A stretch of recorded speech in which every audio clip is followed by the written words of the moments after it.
I clearly remember the day when my stepmother, Linda, gave birth to my younger sister, Beth, when I was 5 years old.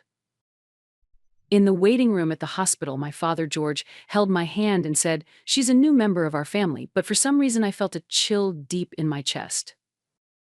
That uneasy feeling turned out to be justified. Once Beth started to walk, she became the center of the household.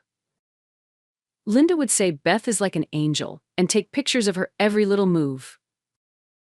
Meanwhile, every time someone said, "Grace looks just like her mother," I saw Linda's expression darken. Even as a child, I understood that seeing the image of my late mother in me made Linda uncomfortable. The difference was obvious even at school events. She wouldn't come to my school play, saying she was too busy, but she'd sit in the front row clapping at Beth's performance. Even when I got excellent grades, she'd just say, "Of course you did," and brush it off while Beth would be praised with a good job for average scores. The birthday gift budgets were clearly different too. I would get practical stationery, while Beth received pretty dresses and dolls. Why am I treated differently from Beth? When I asked my father, he looked troubled and said, "Linda's doing her best. Can you try to be a little patient?" That was the moment I realized. In this house, I was just a guest, and Beth was the real daughter. My father, George, was a completely different person when my mother was alive. Until she passed away when I was 3, he was a loving father. I remember the gentle times when he'd look at my mother's picture and say, "You look just like Mama," then hug me and read me picture books. But after he remarried Linda, he changed. When Linda began treating me coldly, my father gradually started to keep his distance too. He began saying things like, "Please be considerate of Linda, and I want you to be patient for the sake of the new family," and he stopped listening to me completely. The only source of comfort for me was my grandparents. My paternal grandfather Robert and grandmother Nancy would always come to pick me up on weekends. They were the ones most disheartened by how my father had changed. Grandfather was appalled by his son's transformation. "George wasn't like this before. That wife of his has him wrapped around her finger," he'd say to my grandmother. Seeing how excluded I was, my grandparents showered me with even more love. "Your father's pathetic, so we'll protect you," my grandfather said. My grandmother also spoke sadly, saying, "If your mother were alive, she would never have allowed George to become like this." The weekends I spent at my grandparents' house were the only times I could feel the warmth of a true family. There, their deep love filled the void left by my father's lost affection. My grandmother would show me photos of my mother and say, "You really are just like her. Beautiful and smart, and I'm sure she'd be so proud of you." My grandfather taught me math, played chess with me, and encouraged me by saying, "You're a smart kid. I can't wait to see what you'll become." Linda didn't appreciate the affection my grandparents gave me. Those two spoil Grace too much. "I wish they'd treat Beth the same way," she would complain. But my grandparents stood firm. "Grace is our precious granddaughter. We have every right to give her our love," my grandmother declared. Once I entered high school, the difference became even more obvious. When I said I wanted to go to college, Linda made a sour face and said, "That's going to be expensive, you know." In the end, my grandparents paid for all of my tuition. "Education is the best investment," my grandfather said. Your mother would have said the same thing. After graduating from college, I became successful as an economic consultant.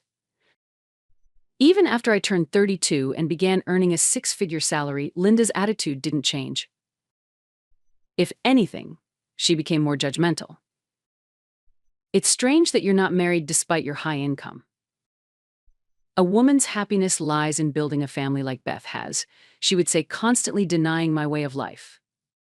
Beth had gotten engaged 3 months earlier. My father would only say, "Isn't it time for you to get married too?" and never acknowledged my achievements at work. But then, clouds began to gather over Beth's life at the age of 27. Her fiancé, John, had racked up gambling debts, making marriage difficult. Although my relationship with Linda and my father wasn't good, I had always been close to Beth. Even though I had complicated feelings when she was born, she was still my only sister. She had adored me since childhood, and I had cherished her as well. So when I saw Beth in despair over $30,000 of debt, I didn't hesitate to pay it off for her. It wasn't out of love for the family, but because I wanted Beth to have a chance to rebuild her life. But at the time, I had no idea that this act of goodwill would later cause a major misunderstanding. When Beth was finally able to marry John, I genuinely celebrated her happiness. 6 months after covering the debt, I was relieved to see her finally smiling again. The wedding took place in a small church, a modest ceremony with only close relatives in attendance. After the ceremony, we were having a meal at the reception restaurant. When dessert was served, my father, George, stood up and clapped his hands. "Thank you, everyone. Today was truly a beautiful wedding." He began speaking in an emotional voice. "And I want to thank everyone who made this wonderful day possible." I watched the scene with a warm heart. But the next moment, George placed a white envelope in front of me. "Grace, this is an invoice for you." "An invoice?" I was confused. When I opened the envelope, inside was a detailed breakdown of the wedding expenses: venue fee, meal costs, flowers, dress, photography, a total of $25,000. And at the bottom, written in red pen, Grace's share, $12,500. What is this? My voice trembled. Linda answered with a beaming smile. "We're family, so it's only natural to support Beth's wedding together, right? You're single and earn a lot, so we'd like you to cover half."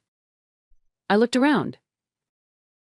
All the relatives were staring at me as if it were the most obvious thing in the world. As if this had been agreed upon from the beginning. Why me, without even being consulted in advance?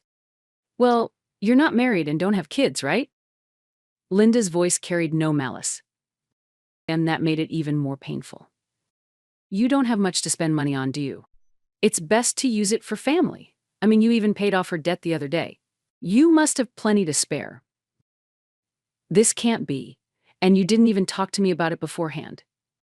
Linda cut me off. "This is a family matter. We raised you, Grace, so it's only natural for you to give back." Anger rose in my chest. Give back? Was I just an investment to you? Don't say it like that. George tried to mediate. "We're all family. Helping each other is normal, right?" Helping each other? I stood up. "When I paid off Beth's debt, what did you all say? Grace is such a kind girl. And that was it. Is that your idea of mutual support?" The room fell silent. Beth spoke in a small voice. "Grace, please, we're really in trouble." "Because you're in trouble, I should pay?" My voice grew louder. "Why does my single life have to become your convenient wallet?" Linda's expression changed. "You really are a cold person, even though your family is struggling." Cold? I pulled my wallet out of my bag and placed some cash on the table. "This is for my meal. I have no desire to eat with people who push their own financial plans onto others and hand over bills without asking." As I stood to leave, one of the relatives said, "Grace, calm down." Calm down? I turned back. You expect me to calm down after being handed a bill for half of a $25,000 wedding with no prior discussion?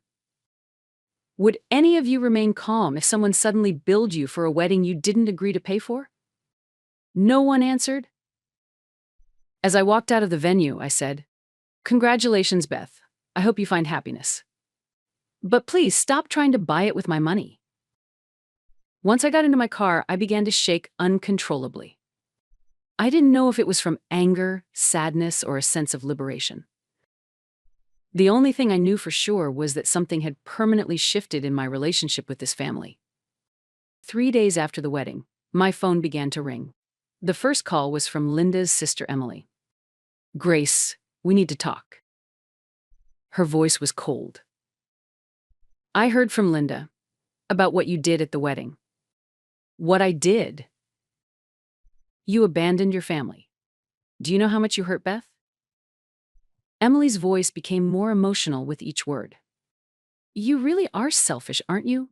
Just because you're single, you think you don't have any responsibilities toward your family? Responsibilities? I tried to stay calm. Am I responsible for paying for Beth's wedding? Of course you are. Emily's voice became shrill. You're family, so obviously you should help. You're single and earn a lot. You have no real expenses. And yet you refuse to contribute to your sister's happiness? That same day, calls started pouring in from Linda's relatives. My cousin Ryan, my Aunt Amber, and even distant relatives I had never met. All of them said the same thing. I can't believe you wouldn't help your family. Just because you're single doesn't mean you get to be so selfish. Beth is starting a family. You should be supporting her. The most painful call came from Linda's mother, Eleanor. I never expected to hear such words from her, someone who had always spoken kindly to me whenever we met. Grace, I'm disappointed in you? Eleanor's voice was full of disappointment. Do you have any idea how much Linda and George loved and raised you? And now you repay them with such ingratitude. Ingratitude? I was nearing my breaking point. What exactly am I supposed to repay? Love. Family love. Eleanor said it as if it were the most obvious thing in the world. You were raised with love, even though you weren't their biological child. Don't you feel any gratitude for that? I've shown more than enough gratitude, I replied. But that has nothing to do with paying for a wedding. Of course it does. Eleanor's voice became harsh. Family is supposed to help each other in times of trouble, but someone as selfish as you would never understand that. After the call ended, I called my grandparents. Nancy answered, and I explained the situation through tears. That's outrageous. My grandmother's voice trembled with anger. What on earth are Linda and George thinking? The next day, I went with my grandparents to visit Linda and George's house. My grandmother was visibly shaking with anger. So this is why we weren't invited to Beth's wedding. She was the first to speak. You didn't want us interfering with your plan to take money from Grace. Linda hastily tried to defend herself. That's not true. It was just a small ceremony. Don't lie. My grandfather Robert cut in with a stern voice. Your relatives were there in large numbers. It's obvious you intentionally excluded us. George tried to mediate. Dad, it's a misunderstanding. It was really a small gathering. A misunderstanding? I stood up. You handed me a $12,500 invoice without any prior discussion, and you think that's just a misunderstanding. Linda's expression grew tense. You're part of this family too. How can you refuse to help when your family is struggling? Struggling? My grandmother's voice turned icy. You planned this from the beginning. You didn't invite us because you were afraid we'd object. That's not. Linda began to say, but my grandfather interrupted. Don't tell me you've forgotten how much Grace has done for you all. She even paid off Beth's debt. And now you say it's still not enough? George spoke in frustration. But Grace is single and earns a lot. It's only natural for her to support the family. And in the future, I'll be inheriting my parents' estate, so when you think about it as a whole family. Then Linda said the decisive words. Exactly. And your parents aren't getting any younger, so we have to start thinking about inheritance too. If George inherits everything, then Grace will benefit eventually, right? So it's only fair that she starts contributing to the family now. The room fell completely silent. My grandmother and grandfather exchanged glances, and I held my breath. How dare you say something like that? My grandmother's voice trembled. So you've been counting on our inheritance too. That's not what I meant. Linda hurried to deny it. No, we understand perfectly well now. My grandmother stood up. If inheritance is going to be discussed, then let me make it clear. All of our assets will go to Grace. George will not receive a single cent. What? George and Linda's faces turned pale. Mom, you can't be serious. We are not going to give our money to a family ruled by a wife who sees her husband only as a source of income. My grandfather's voice was calm, but full of conviction. Grace is the only one who is truly our family. George spoke desperately. Dad, please reconsider. I'm still your son. Son?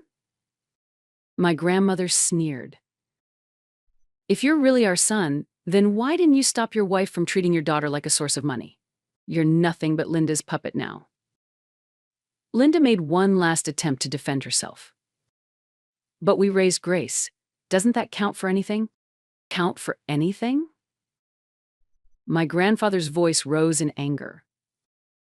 So your idea of love is to raise a child just so you can later demand money from her. We stood up and prepared to leave. At that moment, Linda shouted one last thing. You'll regret this, Grace. Do you really think you can go on living alone after turning your back on your family? Without looking back, I answered. If this is what family means to you, then I'd rather be alone. After returning home, I was filled with complicated emotions. There was a sense of relief from being protected, but also a deep awareness that my relationship with this family had been permanently broken. But I had already come too far to turn back. 1 month after my grandparents' declaration about the inheritance, I received a certified letter. The sender was a law firm. I had a bad feeling, but when I opened it, the contents far exceeded my worst expectations. Lawsuit for reimbursement of child rearing expenses. Linda and George had filed a lawsuit against me, demanding $400,000 in repayment. The breakdown of the claim was detailed. Food costs, clothing, education, medical expenses, even compensation for emotional labor were listed as individual items. I consulted with Olivia Bennett, a respected local attorney specializing in family law. She was a stern woman in her 50s, known for her uncompromising stance on family matters. There is absolutely no legal basis for this, Olivia declared after reviewing the documents. When a step-parent chooses to raise a stepchild, it is entirely their decision. An adult stepchild has no legal obligation to reimburse child rearing expenses. Then why file such a lawsuit? Likely to intimidate you.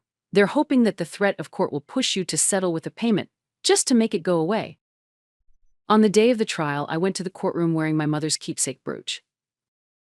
The judge was a man in his 60s, known as an experienced expert in family law, Judge Daniel. First, George gave his statement. Your Honor, we raised a child who was not related to us by blood with love and care for over 20 years. Isn't it only fair to request that some of those expenses be reimbursed? Judge Daniel asked calmly. Who paid for the defendant's college education? That was, my parents did. George's voice grew quiet. And did you provide any financial support after the defendant reached adulthood? No, we did not, but... On the contrary, have you ever received any financial support from the defendant? At this question, Linda and George's faces turned pale. Olivia stood and submitted documents to the court. Your Honor, the defendant has provided $30,000 in financial support to the plaintiffs. The documents contained detailed records. It was evidence of the $30,000 debt Grace had paid on Beth's behalf. Furthermore, the defendant has never received financial assistance from the plaintiffs. Her college tuition was paid by her grandparents, and she is currently fully financially independent. Judge Daniel reviewed the documents thoroughly, then looked at Linda and George with a stern expression. In other words, the individuals requesting reimbursement for child rearing expenses have in fact received substantial financial support from the defendant. Well, that's only natural because we're family. Linda began, but the judge raised his hand to stop her. Because you're family? His voice was as cold as ice. Then why do you demand a one-sided financial burden only from the defendant? Is it because she is unmarried and you believe that gives her a greater obligation? The courtroom fell silent. Judge Daniel delivered his final ruling with severity. This lawsuit is entirely without legal basis. In fact, it is an act of intimidation against the defendant. His voice echoed throughout the courtroom. Adult children are under no obligation to reimburse their parents for child-rearing expenses, especially in the case of stepchildren. And then came the decisive words. The plaintiff's actions are brazen and disgraceful. Demanding further money from someone who has already provided substantial support is morally unacceptable. The case is dismissed. Furthermore, the plaintiffs are ordered to pay the defendant's legal fees. As we exited the courtroom, my grandparents walked by my side for support. "You did well." My grandfather placed his hand on my shoulder. "Your mother would be proud of you." But I had no idea this victory was not the end. 6 months after the court ruling, I made an important decision. I decided to live with my aging grandparents. My grandfather was 82, my grandmother 79. They were both in good health, but living on their own carried risks. I purchased a single-story, barrier-free house in the suburbs. It had a spacious living room, private bedroom and bathroom for my grandparents, and a layout with no steps and handrails throughout. I also made space in the garden for my grandmother to grow her beloved roses. To think we'd get to live in such a lovely home.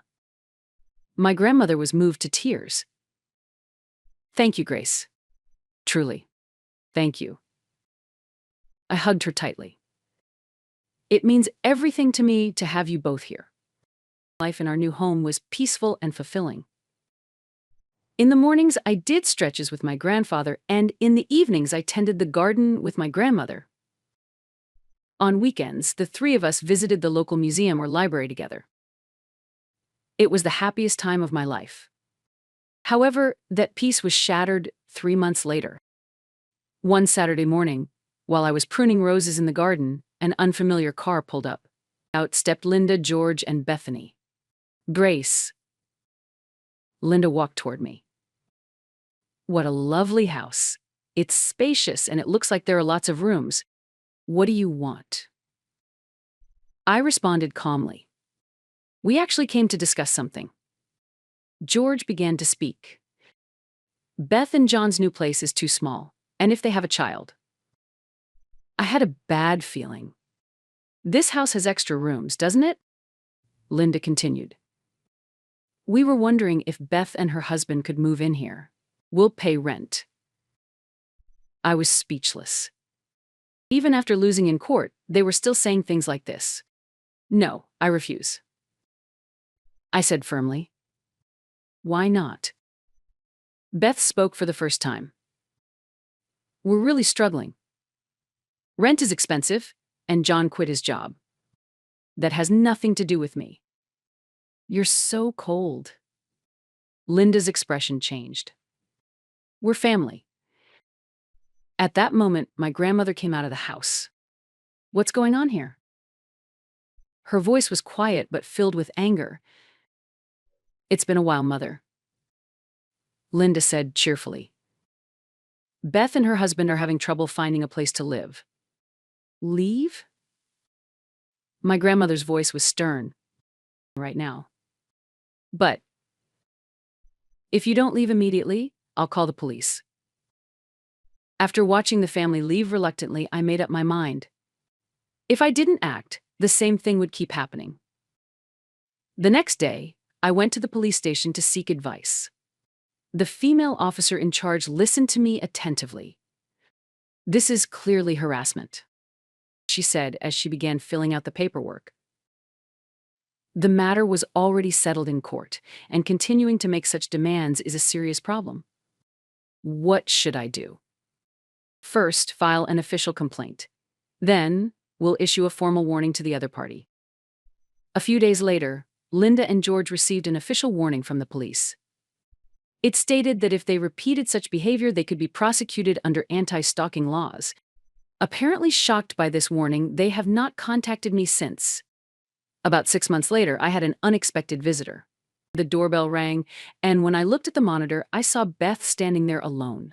Her face looked completely exhausted. "Grace, sis, please let me talk to you." Beth's voice trembled.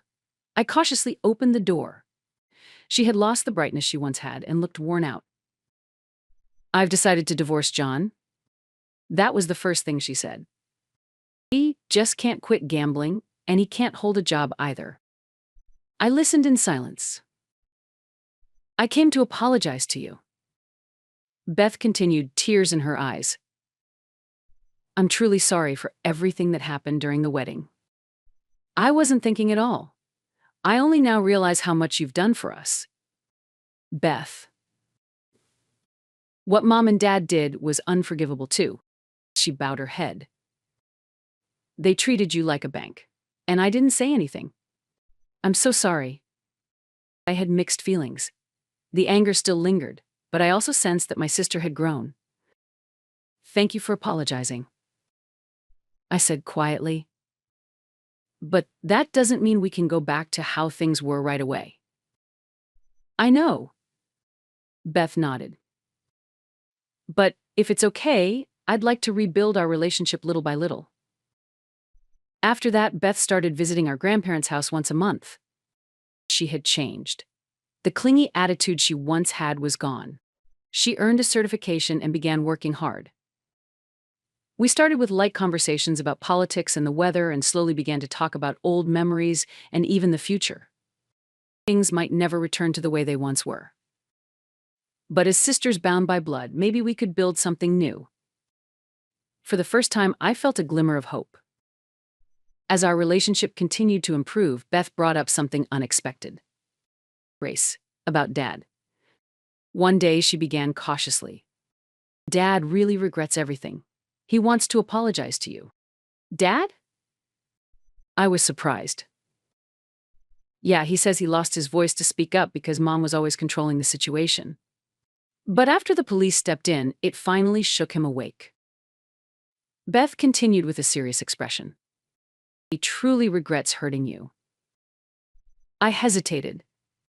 Fixing my relationship with Dad wouldn't be easy?